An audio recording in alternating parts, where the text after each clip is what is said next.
ओम शांती।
अटक झालेली नाहीये, त्यांना आरोपी देखील केलं नाहीये।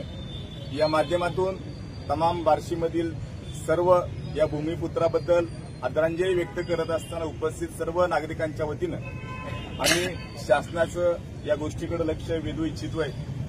या गुन्हेगारांना त्वरित शासन होऊन सरकारनं त्यांच्यावर त्वरित कार्यवाही करावी आणि स्वर्गीय संतोष देशमुख यांची जी हत्या झालेली आहे त्यासाठी न्याय मिळावा अशी आमची तमाम बार्शीकरांच्या वतीनं मागणी आहे।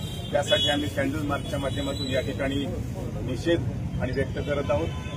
उपस्थितांच्या वतीनं स्वर्गीय संतोष देशमुख यांच्या प्रती या ठिकाणी आम्ही आदरांजली व्यक्त करण्यासाठी उपस्थित आहोत।